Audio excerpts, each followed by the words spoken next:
जब दो जवान लड़कियां और रास्ता भटक गईं और रास्ता फटक कर दोनों एक घने जंगल की एक झोंपड़ी तक पहुंच गईं। उन्होंने झोंपड़ी का दरवाजा खटखटाया तो एक साधु ने झोंपड़ी का दरवाजा खोला। साधु दोनों लड़कियों को देखकर जैसे मदहोश हो गया हो। साधु की आंखें दोनों लड़कियों को लगातार निहार रही थीं, जैसे उसकी निगाह दोनों के ऊपर से हट ही नहीं रही हो। साधु की आंखों में कई सालों की प्यास थी जो अब पूरी होने वाली थी, मगर दोनों लड़कियां साधु की बदनीयती को समझ नहीं पाईं। फिर साधु ने दोनों लड़कियों को अंदर बुलाया। उसके बाद जो हुआ वह कोई सोच भी नहीं सकता था। बगदाद के दूर दराज जंगल में घने दरख्तों के बीच एक टूटी फूटी झोंपड़ी थी। उसी वीराने में रहा करता था एक 70 साल का बूढ़ा साधु, जिसे लोग बाबा जाहिद के नाम से जानते थे। उसकी आंखों में एक गहरी बेचैनी और दिल में एक अनकही ख्वाहिश दबी थी। एक रात जब आसमान पर चांदनी भी सुस्त पड़ी थी, बाबा जाहिद गहरी नींद में सोया हुआ था। तभी अचानक झोंपड़ी के दरवाजे पर दस्तक हुई। बाबा की नींद टूट गई। आंखें मलते हुए उसने खुद से बुदबुदाया, इस वीराने में इस वक्त कौन हो सकता है। दरवाजा फिर से जोर जोर से पीटा गया। अब की बार आवाज में बेचैनी थी। बाबा जाहिद उठा और दरवाजा खोलते ही ठिठक गया। सामने दो जवान लड़कियां खड़ी थीं। दोनों के चेहरे पर मिट्टी और पत्ते जमे थे, मगर उनकी खूबसूरती जैसे उस वीरान रात में चांद बनकर उतर आई हो। एक का नाम था अमारा और दूसरी थी लीना, मासूम और शांत स्वभाव की। बाबा जाहिद उन्हें देर तक घूरता रहा, जैसे उनकी सूरत में कोई जादू हो। बाबा की आंखों में गहरी चमक आ गई थी। उसने घूरते हुए पूछा, तुम दोनों कौन हो? अमारा ने जवाब दिया, हम रास्ता भटक गई हैं, बसरा की तरफ जा रही थी मगर राह गुम हो गई। अगर आप इजाजत दें तो बस एक रात आपके घर में पनाह मिल जाए, सुबह होते ही हम निकल जाएंगी। बाबा जाहिद उनकी बातों में खो गया।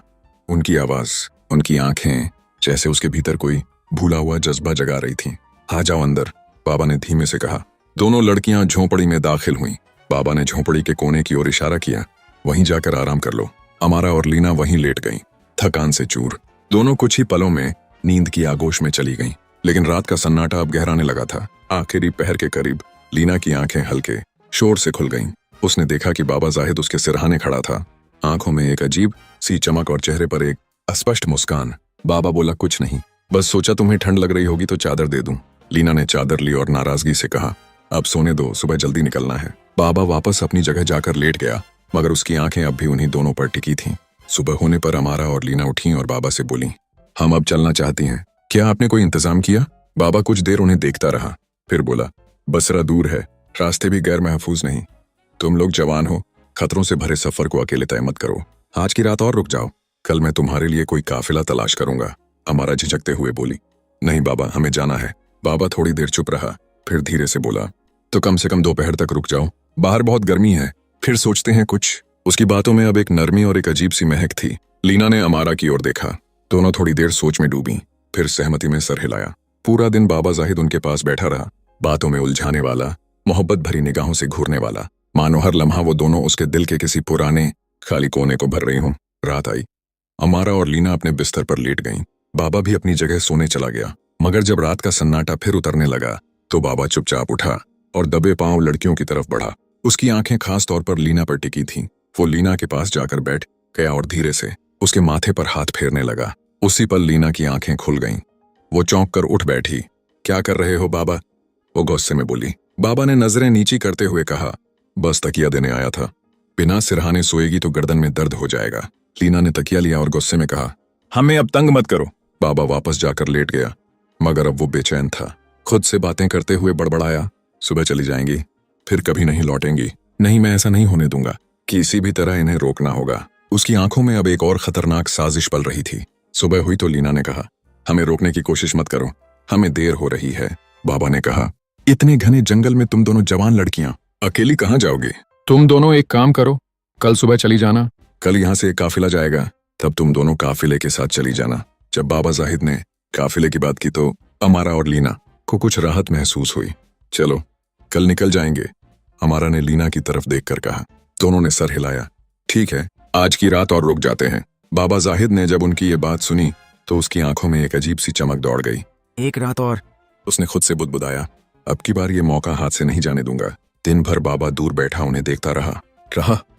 उसकी आंखों की गहराई अब और भी स्याह हो चुकी थी। वो निगाहें अब सिर्फ देखने की नहीं थीं, उनमें कोई दबी हुई भूख थी, कोई पुरानी प्यास। रात फिर से ढलने लगी। अमारा और लीना अपने बिस्तर पर लेट गईं। बाबा भी अपने बिस्तर पर गया, लेकिन उसकी नींद गायब थी। उसकी आंखें छत को नहीं उस कोने को घूर रही थीं जहां लड़कियां सो रही थीं। उसकी सांसें तेज थीं, दिल की धड़कन में एक अजीब सी हलचल थी। धीरे धीरे वो अपने बिस्तर से उठा, चुपके से उस कोने की तरफ बढ़ा। पहले अमारा के पास गया। उसकी आंखें बंद थीं। बाबा उसके पास बैठ गया और उसके बालों को नरमी से सहलाने लगा। अमारा थोड़ा सा हिली। बाबा डर गया, कहीं जाग न जाए। ये सोचते ही वो वहां से उठकर लीना के पास चला गया। अब उसने लीना का हाथ अपने हाथों में ले लिया और देर तक उसके चेहरे को निहारता रहा। उसकी आंखों में अब सिर्फ तमन्ना नहीं, एक अजीब सी बेबसी और हवस का साया उतर आया था। तभी लीना की आंखें अचानक खुल गईं। तुम, वो चीख पड़ी। बाबा ने फौरन अपना हाथ उसके मुंह पर रख दिया। श्श, आवाज मत करो, कोई सुन लेगा। फिर धीरे धीरे वो पीछे हटता हुआ अपने बिस्तर पर जाकर लेट गया, मानो कुछ हुआ ही ना हो। लीना कांप रही थी। वो चुपचाप बिस्तर पर लेटी रही, मगर उसके जहन में वही सवाल गूंज रहा था, ये बाबा मेरे पास क्यों आया था? ये क्या चाहता है? इसके इरादे ठीक नहीं लगते। रात गुजर गई। सुबह होने पर लड़कियां उठीं और बाबा जाहिद के पास आईं। क्या काफिला आ गया? अमारा ने पूछा। बाबा ने कुछ पल उनकी आंखों में देखा, फिर धीमे सुर में बोला, नहीं, अभी तक नहीं आया। अमारा और लीना दोनों चौंक गईं। लेकिन आपने तो कहा था कि आज सुबह आएगा, लीना बोली। बाबा ने गला साफ करते हुए कहा, हाँ आना था, शायद शाम तक आ जाए। दोनों लड़कियां एक दूसरे को देखने लगीं। चेहरों पर साफ चिंता थी। ठीक है, हम शाम तक रुक जाते हैं, अमारा ने कहा। बाबा ने सर हिलाया और कुछ नहीं बोला। अब वो झोंपड़ी के आंगन में बैठा था और दूर से उन्हें फिर वैसे ही देख रहा था जैसे कोई शिकारी अपने शिकार को घूरता है। लीना ने अमारा से फुसफुसाकर कहा, इसकी निगाहें अजीब हैं, मुझे डर लगने लगा है। अमारा ने सहमति में सर हिलाया। हाँ, तुम सही कह रही हो, हमें अब यहाँ ज्यादा देर नहीं रुकना चाहिए। लीना ने धीरे से कहा, कल रात वो मेरे पास आया था, मुझे छूने की कोशिश कर रहा था। अमारा सहम उठी। उसने मेरे साथ भी वही किया। अब बस, लीना बोली, आज रात हम किसी भी हालत में नहीं रुकेंगे। काफिला आए या ना आए, हम यहाँ से निकल चलेंगे। शाम हो चुकी थी। इससे पहले कि लड़कियां बाबा के पास जाती, बाबा खुद उनके पास आ गया। देखो, वो बोला, काफिला शायद अब सुबह आए, मैंने सोचा खुद ही बता दूं। उनके पास सामान बहुत होता है, इसलिए धीरे धीरे चलते हैं। तो आज की रात और रुक जाओ, बाबा ने कहा। अब की बार हमारा झल्ला उठी। नहीं बाबा, अब और नहीं, हम अभी निकल रहे हैं, चाहे काफिला आए या ना आए। बाबा थोड़ा और पास आया। अभी रात होने ही वाली है, तुम दोनों जवान लड़कियां हो, इस जंगल में कहाँ जाओगी? यहाँ जानवर भी घूमते हैं, अगर कोई नुकसान हुआ तो? उसकी आवाज में फिक्र से ज्यादा एक चाल झलक रही थी। अब दोनों लड़कियों को पूरा यकीन हो चुका था। ये साधु अब हमारी मदद नहीं, हमारी कायद बन चुका है। लीना ने धीमे से अमारा की ओर देखा। अमारा ने गहरी सांस ली, फिर बोली, हमारे पास और कोई चारा नहीं। एक रात की तो बात है, रुक जाते हैं, मगर अब की बार साफ कर दो, ये आखिरी रात होगी। अमारा ने सख्ती से बाबा जाहिद से कहा, सुनो, हम आज की रात रुकेंगे, लेकिन कल सुबह चाहे काफिला आए या नहीं, हम निकल जाएंगे। बाबा जाहिद ने हल्की मुस्कान के साथ सर हिलाया। जैसा तुम चाहो। मगर उस मुस्कान में कुछ ऐसा था जो पहले नहीं था, कोई दबी हुई चाल, कोई अंधेरा इरादा। रात उतर आई थी। अमारा और लीना इस बार पूरी तरह सतर्क थीं। झोंपड़ी के कोने में लेटी रहीं, मगर नींद उनकी आंखों से कोसों दूर थी। धीमे सुर में दोनों फुसफुसा रही थीं, उम्मीद है आज की रात जल्दी बीत जाए, बस आंखें बंद करके ऐसे लेटे रहो जैसे गहरी नींद में हो। बाबा जाहिद भी अपने बिस्तर पर था, मगर उसकी एक आंख आधी खुली थी।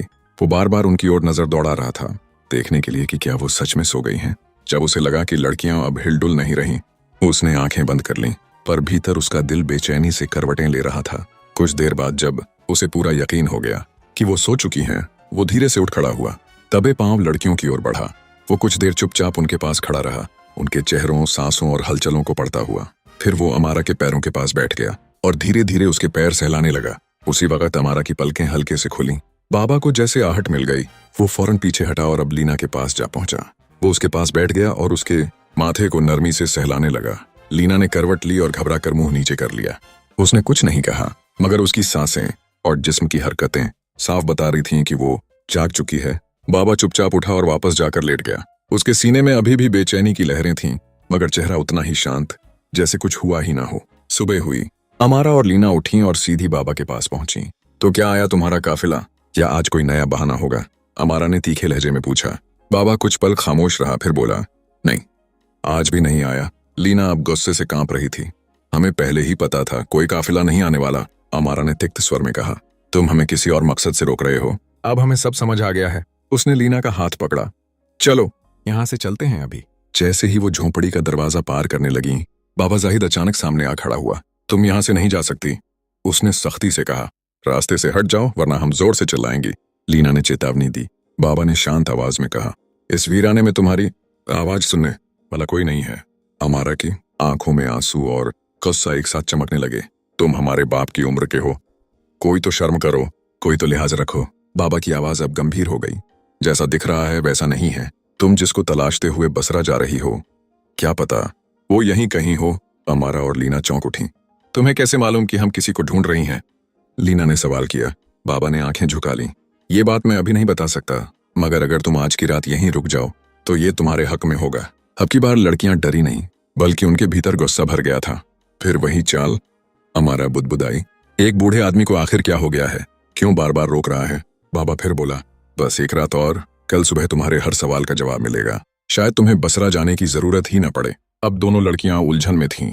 ये कैसे जानता है कि हम किसे ढूंढ रहे हैं? क्या ये सिर्फ एक साधु है या कुछ और? पर अब उनका भरोसा पूरी तरह टूट चुका था। अमारा ने बाबा को जोर से धक्का दिया और लीना का हाथ पकड़कर झोंपड़ी से बाहर निकल गई। बाबा उनके पीछे भागा। अगर तुम चली गई तो सब कुछ बर्बाद हो जाएगा। उसकी आवाज कांप रही थी। कुछ दूर जाने के बाद दोनों लड़कियां थक कर एक पेड़ के नीचे बैठ गईं। सांसें तेज थीं, चेहरे पर घबराहट, मगर इरादा अब मजबूत था। उसी वक्त पीछे से हाँफता हुआ बाबा जाहिद उनके पास आ पहुंचा। उसकी सांसें फूली हुई थीं, मगर आवाज अब भी धीमी और रहस्यमयी थी। मैं आखिरी बार कह रहा हूं, अगर अब भी चली गई तो तुम अपने अतीत की सारी राहें खो दोगी। बाबा जाहिद ने धीमे लेकिन यकीन भरे लहजे में कहा, आज रात वापस जाओ। अगर तुमने ये रात मेरे साथ उस घर में गुजार ली तो शायद तुम्हें बसरा जाने की जरूरत ही न पड़े। अमारा और लीना थक चुकी थीं, जिस्म भी और दिल भी, मगर उनकी आवाज अब सख्त थी। अगर कुछ बात है तो साफ साफ क्यों नहीं बताते? अमारा ने गहरी नजरों से पूछा। बाबा ने लंबी सांस ली और कहा, अभी नहीं बता सकता। अगर अभी सब कह दिया तो बहुत कुछ बर्बाद हो जाएगा। कुछ पल की खामोशी के बाद उसने एक और बात कही, मैं सिर्फ इतना जानता हूं कि तुम दोनों अपने शौहर को तलाश करते हुए निकली हो। ये सुनते ही दोनों लड़कियां सन्न रह गईं। उनकी सांसें जैसे थम गईं। वो चुपचाप बाबा को देखती रहीं। हाँ, अमारा ने रुकते हुए कहा, हम अपने शौहरों को ढूंढ रहे हैं। लीना ने भी हैरानी से पूछा, लेकिन तुम्हें ये सब कैसे मालूम? बाबा जाहिद की आंखें अब पूरी गंभीरता से चमक रही थीं। मुझे सब मालूम है, उसने नरमी से कहा, मगर जवाब पाने के लिए तुम्हें आज की रात मेरे साथ उसी झोंपड़ी में रुकना होगा। ये अजीब सी शर्त सुनकर दोनों बहनों के चेहरों पर डर की लकीरें खिंच गईं। वो एक दूसरे को देखने लगीं। चेहरों पर उलझन, डर और शक साफ झलक रहा था। फिर से कोई चाल। अमारा ने मन ही मन सोचा, क्या ये रात भी वही सब दोहराएगा? बाबा अब भी वैसा ही खड़ा था, गंभीर, सुस्त, मगर उसकी आंखों में एक बार फिर वही पुरानी बेचैनी थी। कुछ देर सोचने के बाद लीना ने धीमे सुर में कहा, ठीक है, चलो एक रात और रुक जाते हैं। अमारा ने हामी भरी, मगर सख्ती के साथ जोड़ा, मगर ये आखिरी रात होगी। उसके बाद अगर एक लफ्ज भी गलत निकला तो हम कुछ नहीं सुनेंगे। बाबा की आंखों में जैसे कोई जश्न उतर आया। उसके होठों पर मुस्कान थी, मगर उसमें सुकून नहीं, एक हासिल की आहट थी। ठीक है, उसने कहा। तीनों वापस झोंपड़ी की ओर चल पड़े। अमारा और लीना आगे थीं, जबकि बाबा उनके पीछे पीछे।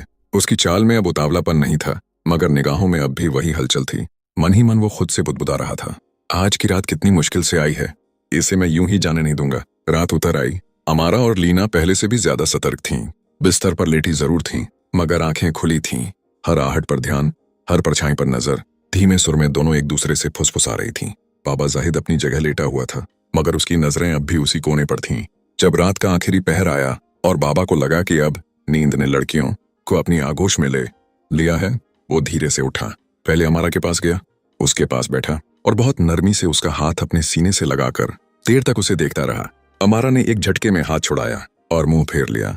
बाबा अब दूसरी ओर बढ़ा, लीना के पास। वो उसके पास बैठ गया, उसे देर तक देखता रहा और फिर उसके माथे पर एक नरम सा बोसा दे दिया। लीना घबरा गई। उसने करवट ली और मुंह नीचे कर लिया, मगर कुछ बोली नहीं। बाबा चुपचाप उठा और वापस जाकर अपने बिस्तर पर लेट गया। सुबह की पहली किरण जब झोंपड़ी की दीवारों से छनकर अंदर आई, अमारा और लीना अब भी जागी हुई थीं। उनके चेहरों पर नींद का नहीं, बल्कि डर और बेचैनी का अक्स था। इस बार उन्होंने कोई सवाल नहीं किया, कोई विदाई नहीं मांगी, बस उठी और चुपचाप निकलने लगी। जैसे ही उन्होंने झोंपड़ी का दरवाजा पार किया, लीना की नजर एक कोने में बैठे एक व्यक्ति पर पड़ी। वहां कोई था, एक नौजवान, बेहद शांत, रोशन चेहरा, साफ और पाक लिबास, मगर उसका चेहरा दूसरी ओर था। अमारा भी ठिठक गई। दोनों ने हैरान और कांपती आवाज में एक दूसरे से कहा, ये कौन है? लीना धीरे धीरे उस नौजवान की ओर बढ़ी जो झोंपड़ी के कोने में बैठा था। सफेद उजला लिबास, रोशन चेहरा, मगर चेहरा अब भी दूसरी तरफ। तुम कौन हो? उसने कांपती हुई आवाज में पूछा। नौजवान ने धीरे से अपना चेहरा उनकी ओर मोड़ा। अगले ही पल अमारा और लीना के पैरों तले जमीन खिसक गई। या अल्लाह, अमारा चीख उठी, ये तो हमारा शौहर है। वो दोनों दौड़ती हुई उसके गले लग गईं।